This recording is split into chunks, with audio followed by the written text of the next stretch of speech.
여러분들은 예배를 드리는 마음이 어떻습니까? 오늘 예배를 드리는 이 자리가 귀한 자리입니까? 시간에 쫓기어서 아니면 시간이 되었기에 앉아 있는 자리입니까? 제가 이제 푸른나무 교회를 개척을 하고 나서 힘들 때가 한 번씩 있습니다.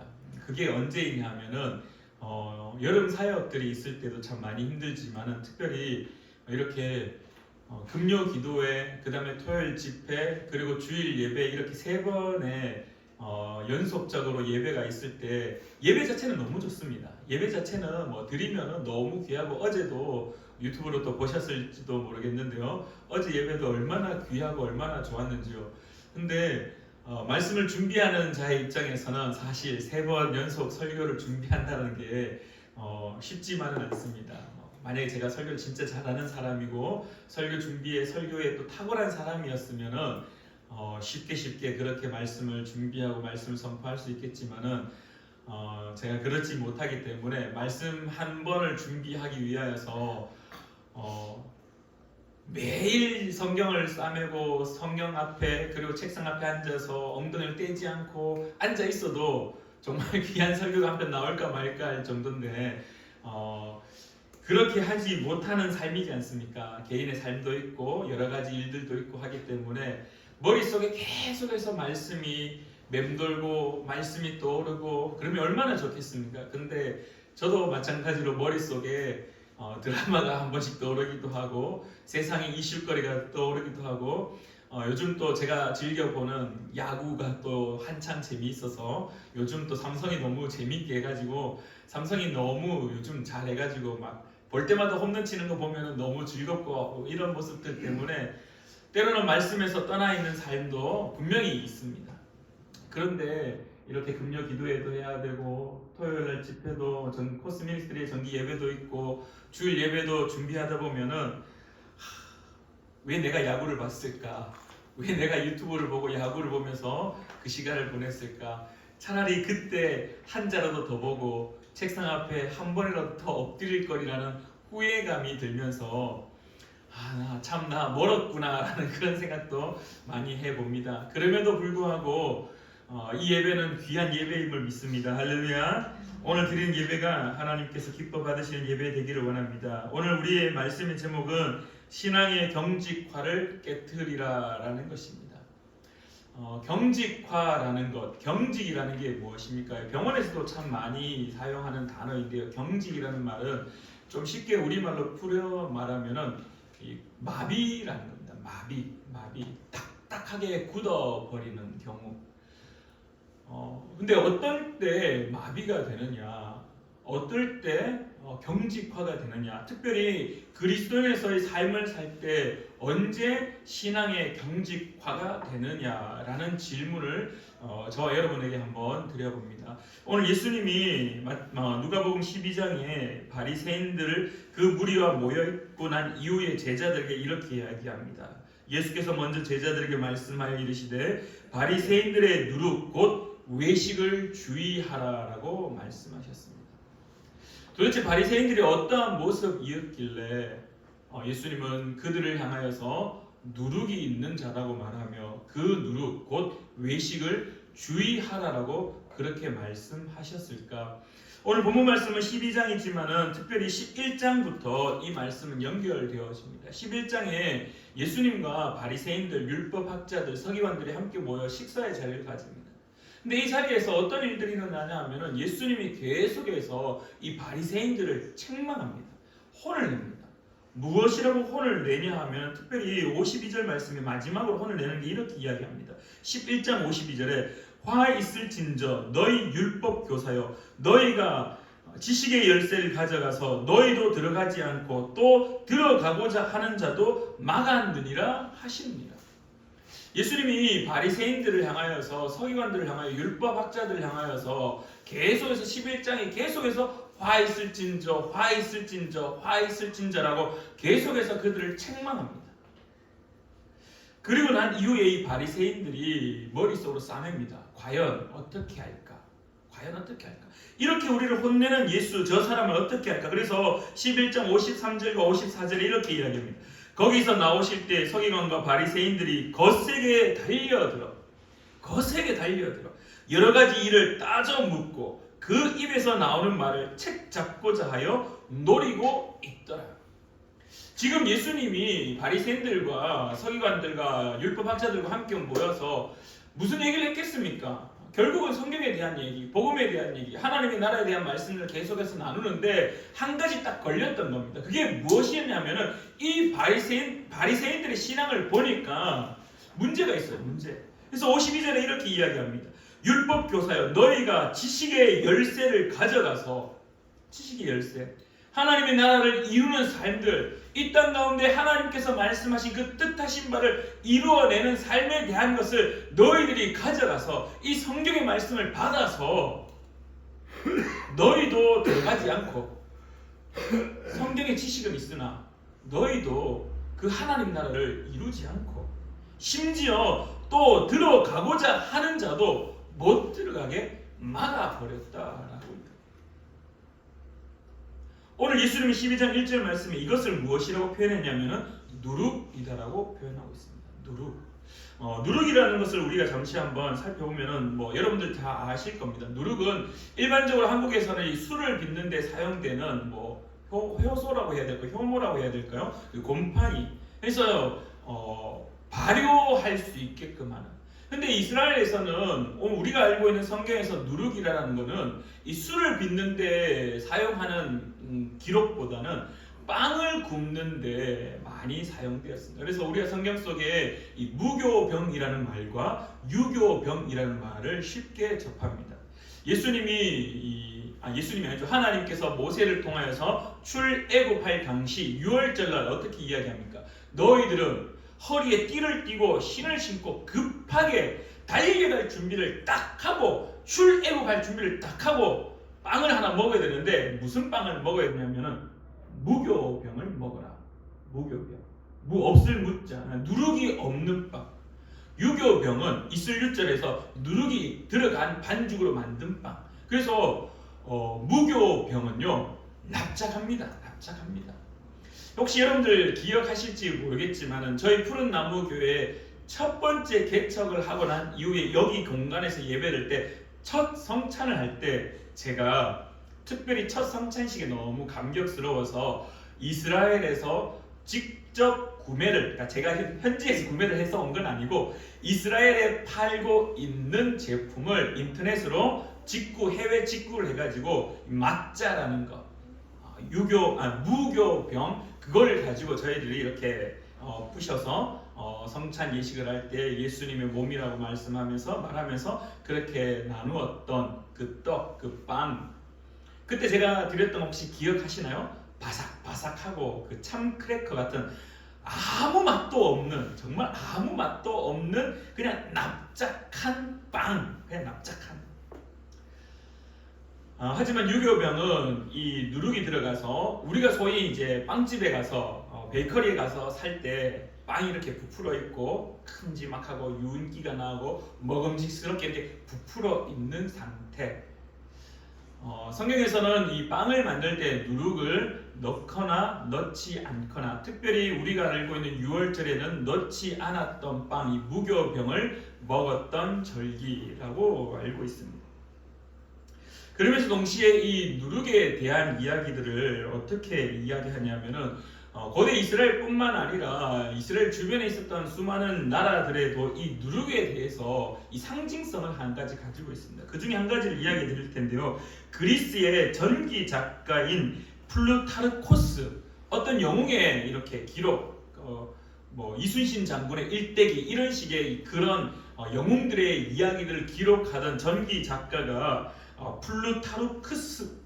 플루타르코스라는 사람이 있습니다. 이 사람이 어떤 말을 남겼냐면은 누룩에 대한 이야기입니다.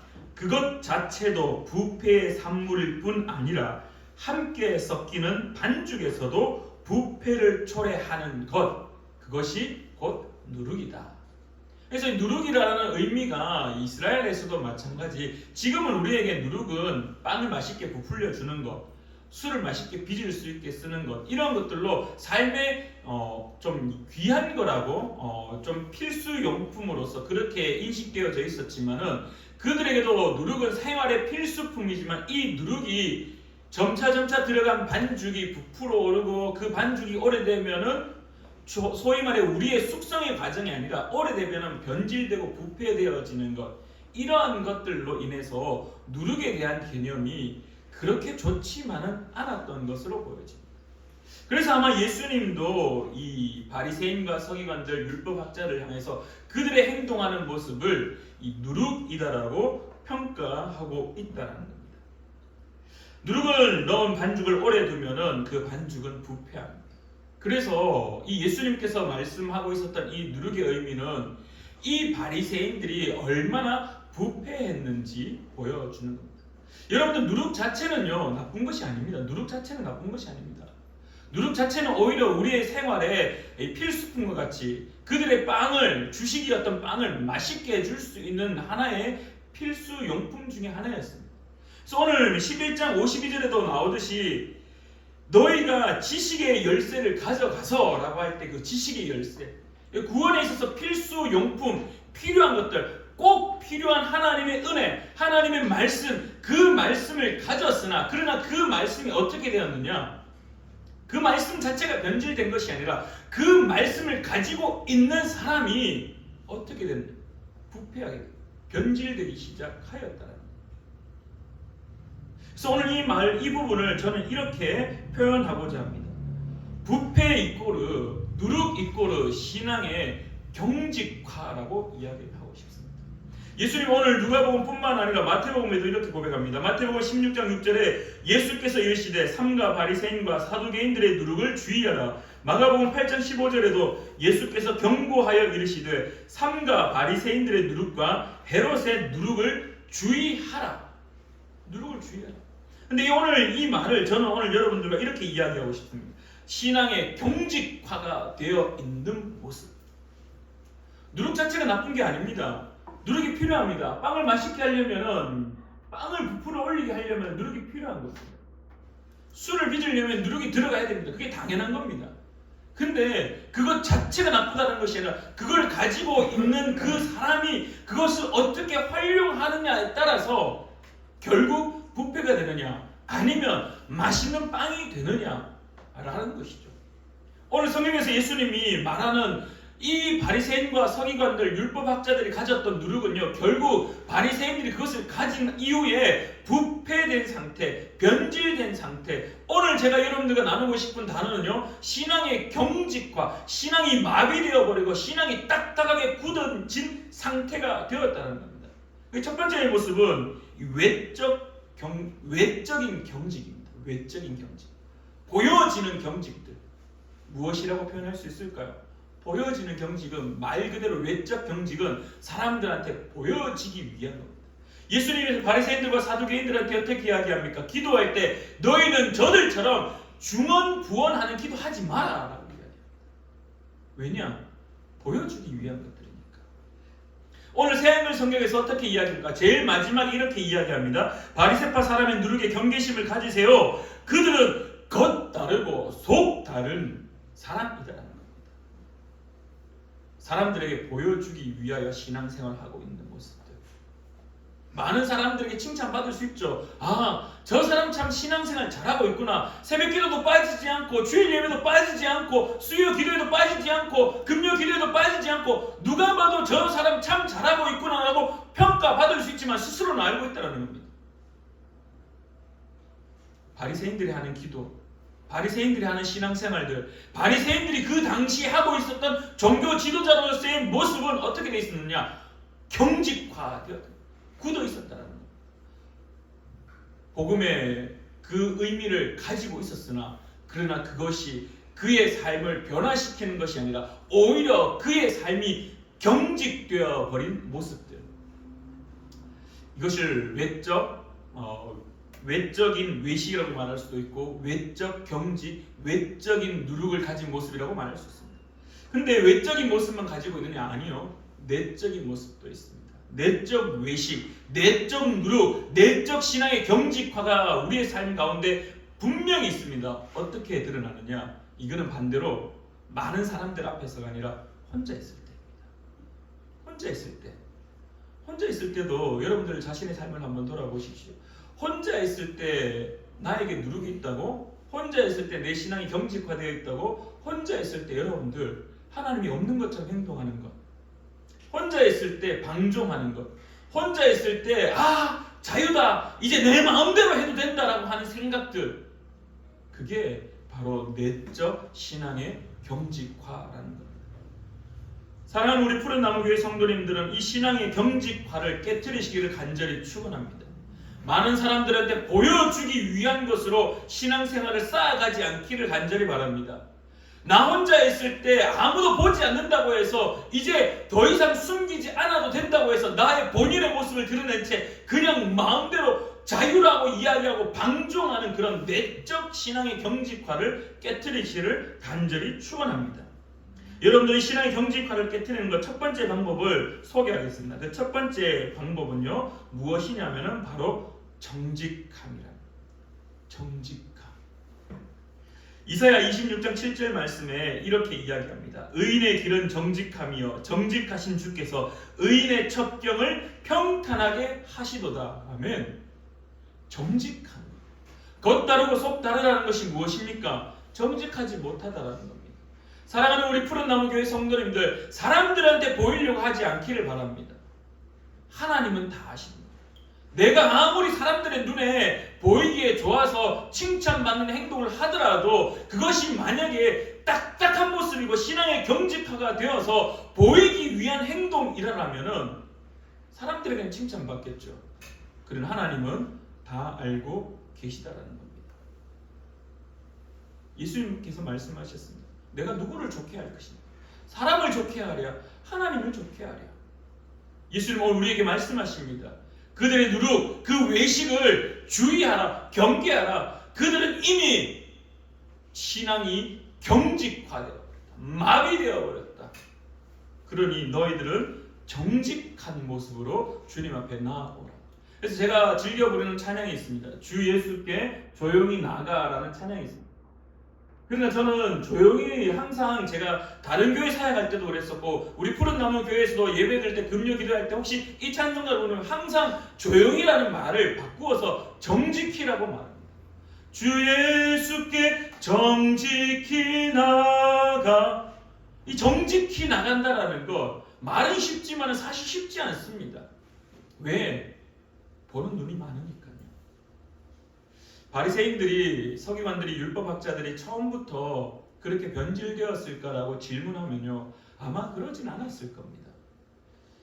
처음에는 하나님을 믿는 모습, 어렸을 때부터 신앙의 생활을 해왔기 때문에, 어렸을 때부터 율법을 배웠고 어렸을 때부터 하나님의 나라에 대한 이야기를 들었기 때문에 그들이 어렸을 때부터 이런 누룩으로 부패한 모습을 가졌을까? 아니라는 거죠. 처음에는 그들이 정직하게 하나님께 나아갔겠죠. 그러나 시간이 지나면서 이 정직함이 결국 사람들의 눈을 의식하게 되었고, 이 정직함이 서서히 사라지게 되었고, 이 정직함이 서서히 마비되어 버려서 어떻게 됐냐? 그들의 신앙이 경직되어 버린 채 사람들의 눈을 의식하기 시작하고, 그 의식하는 것들이 결국 보여주기 위한 기도를 하고 있다는 거예요. 제가 어제 이제 토요 정기 코스 미니스트리 정기 예배를 하는데, 마지막 기도의 시간에 기도하다가 저도 모르게 뭐 이런 표현이 조금 너무 편한 표현이라고 해야 될까요?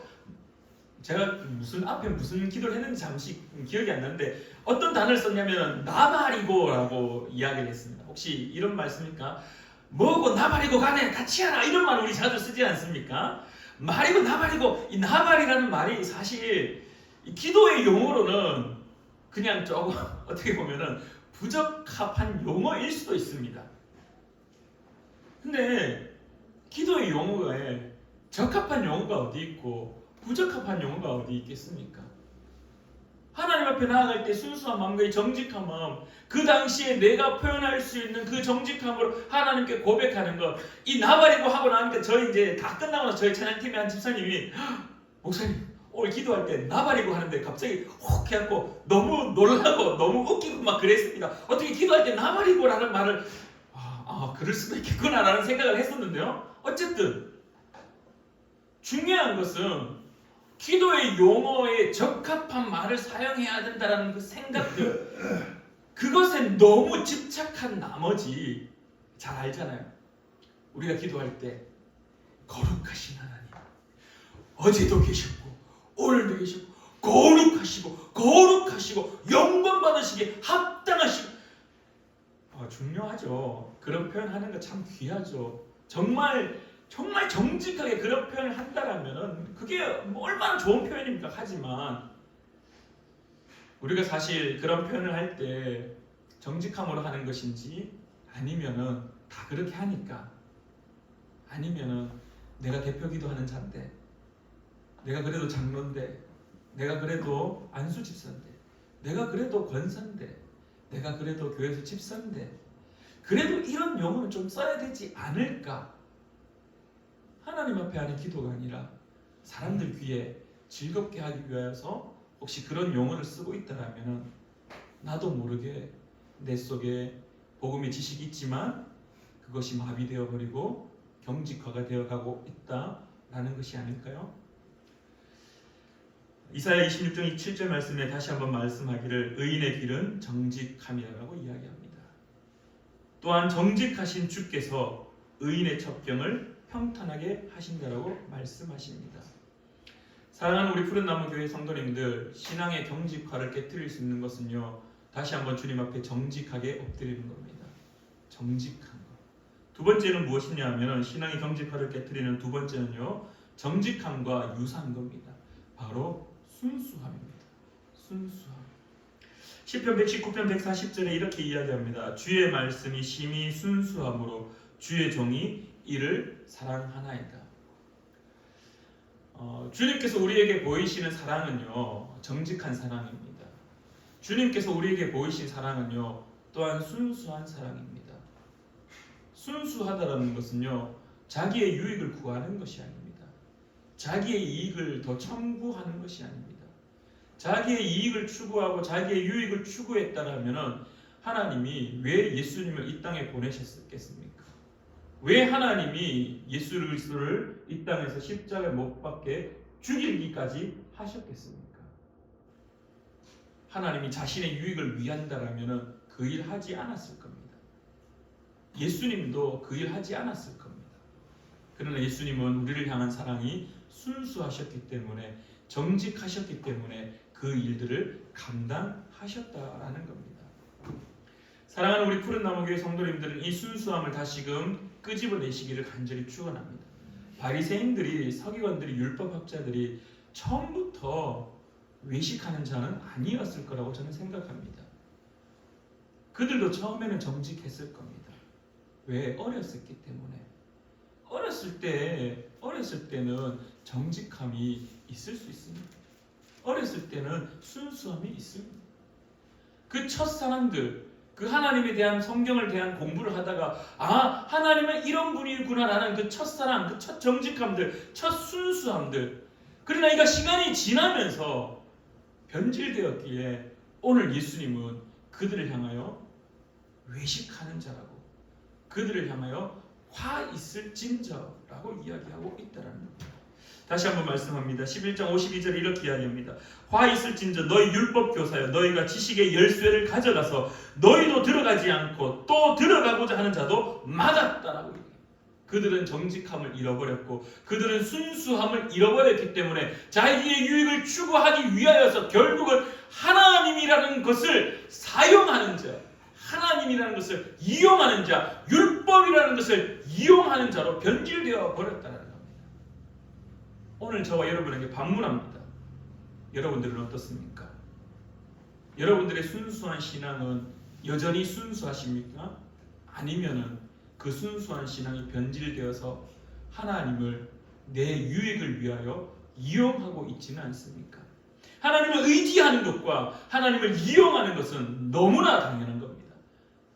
하나님을 이용하는 것은요, 정말 하나님을 이용해서 결과물이 나의 유익을 추구하는 겁니다. 근데 하나님을 의지하는 것은요, 하나님이 내 삶의 주인 되셔서 내가 결국에 하나님의 도우심으로 인하여 무엇이 일어나느냐, 내 유익이 일어나는 것이 아니라 하나님의 나라가 확장되어지는 겁니다. 하나님이 영광 받으시는 겁니다. 하나님이 기뻐하시는 겁니다. 이러한 차이가 반드시 있다는 사실을 기억하기를 간절히 축원합니다. 사랑하는 우리 푸른 나무교회 성도님들은 신앙의 경직화가 일어나지 않기를 간절히 바랍니다. 혹여나 지금 내가 나의 신앙을 돌아봤을 때 나의 외적인 모습과 나의 내적인 신앙의 모습이 경직되어 있다라면, 마비되어 가고 있다라면, 경직화되어 가고 있다라면, 오늘 이사야서의 말씀과 오늘 이 시편의 말씀을 깨달아 기억하셔서 정직함을 다시 추구하시고 나의 그 순수했던 그 신앙의 첫 모습들을 회복하고자 몸부림치는 저와 여러분 되기를 간절히 축원합니다. 예수님께서 먼저 제자들에게 당부하셨습니다. 바리새인들의 누룩 곧 외식을 주의하라. 누룩 곧 외식을 주의하는, 신앙의 경직화를 주의하는, 깨트리시는 저와 여러분 되기를 간절히 축원합니다. 기도하겠습니다. 참 좋으신 하나님 아버지, 오늘도 주님 앞에 엎드립니다. 예수님께서 제자들에게 말씀하셨습니다. 바리새인들의 누룩 곧 외식을 주의하라고 말합니다. 오늘 우리의 신앙을 다시 한번 점검해 봅니다. 오늘 우리의 외적인 모습과 오늘 우리의 내적인 신앙의 모습 가운데, 나의 신앙의 생활 가운데에도 여전히 경직되어져 있는 모습들, 마비되어져 있는 모습들을 바라봅니다. 하나님 아버지, 복음의 씨앗은 가지고 있지만은, 복음의 열쇠를 가지고 있지만은 나도 들어가지 않고 또 들어가고자 하는 자도 막고 있는 모습은 없습니까? 사랑하는 우리 푸른 나무교회 성도님들의 이 신앙생활들이, 이 신앙의 모습이 경직화되어 있다면 주님 깨트리셔서 정직한 자 되게 하시고 순수한 자 되게 하셔서 하나님 나라를 이 땅 가운데 선포하는 우리가 될 수 있도록 주님 도와주시옵소서. 오늘도 함께하여 주심에 감사드리며 예수님의 이름으로 기도드립니다. 아멘.